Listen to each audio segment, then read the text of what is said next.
자, 여러분 안녕하세요. 자, 이번 시간에는 대한민국 정부 수립, 광복 이후에 대한민국 정부 수립이 이뤄지는 과정에 대해서 공부해 보도록 할 거예요. 자, 오늘날에는 휴전선이라는 게 있어서 남북이 이렇게 분단됐는데 옛날에는 38선과 휴전선은 서로 다르다고 얘기를 해줬죠. 이 38도 선은요, 사실 여러분들 이 사진을 보면 알겠지만 이렇게 떡하니 어떠한 철조망도 없이 이렇게 그냥 그어진 경우가 많았어요. 즉 이때에는 이 38선을 자유롭게 왕래하는 것이 제약이 없었다고 하더라고요.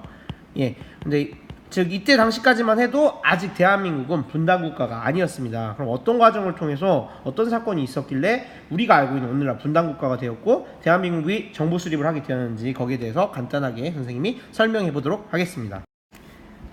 자, 그래서 신탁통치라는 말이 이때 가장 핵심 사건으로 등장하게 됩니다.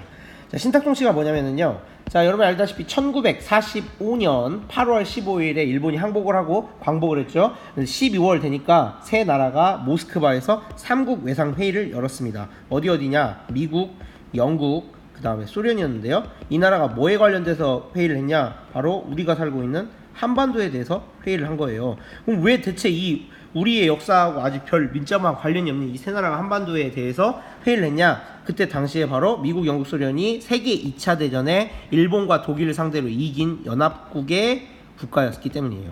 연합군의 국가였기 때문이죠. 자, 그래서 38선 이북을 소련이 주둔하고 일본의 군대를 해산시키고 38선 이남을 미군이 주둔해서 일본의 무장을 해제했던 게 바로 이 나라들이 연합군의 승리 국가였기 때문이거든요. 자, 그래서 이 사람들끼리 무슨 얘기를 했냐, 한반도에 대해서. 아직 한반도는 스스로 그 나라의 정치를 하거나 현재 그 지배 상태에 있어서 그걸 다시 회복하려고 하는 힘이 없기 때문에 일단 특정 국가가 일정 지역을 대신 다스려서 통치해주자. 그리고 한반도에 있는 국민들이 준비가 되면 그때 나가자라고 이렇게 결정을 하는 겁니다. 그래서 이걸 바로 신탁통치라고 해요. 특정 국가가 일정 지역을 대신 다스리는 거죠. 자, 그럼 여러분이 생각했을 때 당시에 이 신탁통치에 대해서 사람들, 우리 조선 사람들 그리고 대한민국 사람들 어떻게 생각했을 것 같아요? 그쵸? 반대하는 사람이 많았고요. 반대하는 사람도 있었는데, 근데 재밌는 거는 찬성하는 사람도 있었어요. 자,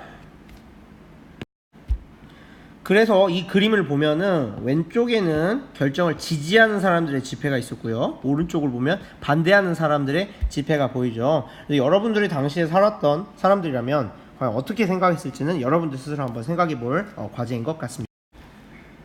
자, 그래서 이렇게 하다가 결국은 찬탁도 있고 반탁도 있고 해가지고 1946년 3월에 뭐가 있냐면은, 자, 이제 신탁통치 문제도 확실히 해결하고 어떻게 하면은 임시정부 수립 민주적이게 할 수 있는가 해가지고 미국과 소련이 미소 공동위원회가 열립니다.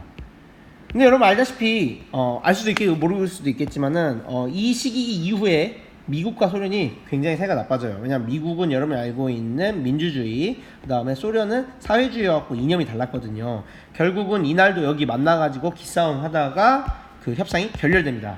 그래서 어떻게 되냐? 그러면 우리가 협상 못했으니까 유엔이 뭐냐면은 국제 연합이죠. 여러분 알고 있죠? 세계 평화 유지와 인류 복지를 위해서 설립된 국제기구인데 여기에다가 보내줘요. 해달라고, 이거 해결해달라고. 자, 그런데 어떤 일이 일어나냐? 자, 유엔에서는 남북한 동시에 총선거 실시하세요 이렇게 얘기를 했어요. 그런데 북한에서 아니, 우리는 그렇게 따를 수 없다. 그래서 결정을 안 따릅니다. 그래서 국제연합이 그러면은 니네 남한만이라도 총선거 실시해라 이렇게 오더를 때립니다. 자, 그래서 어떻게 됐을까요? 자, 바로 이렇게 되진 않았고요. 여러분이 알고 있는 김구 선생님께서는 이렇게 되면 시작부터 남북이 분리가 되기 때문에 문제가 있을 수 있다 해가지고 북한을 방문해가지고 북한 지도자 만나고 해가지고 야, 우리 통일정부 수립하자 이렇게 설득시키려고 노력을 하셨어요. 그런데 끝내 목적은 이루시지 못하셨습니다. 반면에 우리나라의 초대 대통령이 됐던 이승만 은 당시에 이렇게 되면 남한만이라도 일단 임시정부를 세워야 하지 않겠냐라고 이렇게 주장을 하셨어요. 그래서 이때 바로 이승만 전 대통령과 김구 선생님의 의견이 갈리게 된 거죠.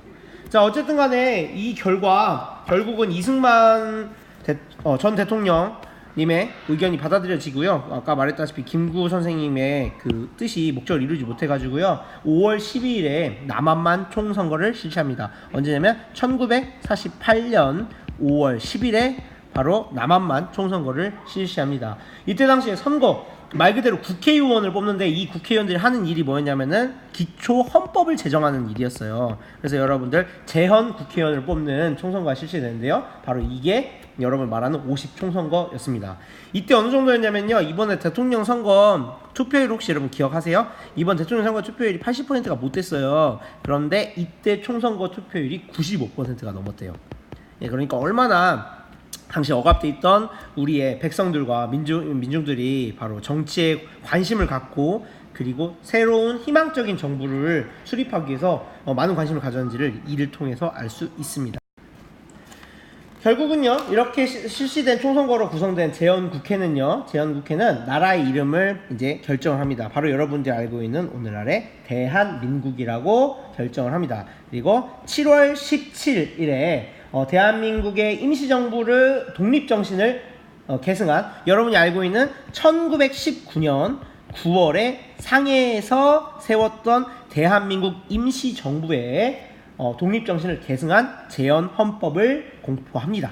그래서 여러분이 알고 있는 7월 17일이 바로 재헌절이죠. 그 재헌헌법이란 건 뭐냐? 이거예요. 여기 나와 있는 이거, 그것에 나와 있는 이거고요. 바로 대한민국이라고 하는 나라가 어디로부터 시작되고 어떤 핵심 이념을 갖고 있는지를 법으로 정하는 게 바로 헌법이거든요. 그래서 이렇게 해서 시작이 됩니다. 그래서 1948년, 그럼 1945년 8월 15일에 광복이 됐죠.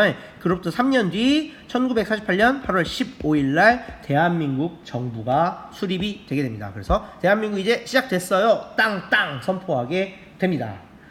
자, 북한은요, 남북한 총선거를 실시하도록 한 국제연합 결정 거부했다 그랬죠. 그리고 이제 자기네들끼리 최고인민회의 구성하고, 역시 북한도 1948년 9월에 북한 정권을 수립하게 됩니다. 그래서 이때부터 사실상 남과 북이 분단되게 돼요. 여러분이 알고 있죠? 분단되게 됩니다.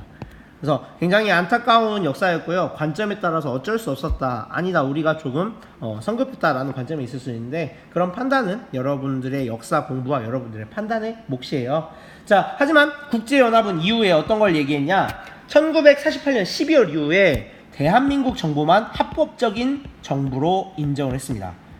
왜냐하면 일단 북한 정부는요, 같이 총선거 하라는 거 거부했죠. 그리고 여러 가지 이유로 대한민국 정부만 유엔이 합법적인 정부로 인정을 해줍니다. 그래서 이렇게 여러분들이 생각을 하면 되겠어요. 자, 여러분들 우리나라가 광복이라고 하는 기쁨을 맞이한 지 얼마 안 돼서 바로 분단이라고 하는 아픔을 겪게 됩니다.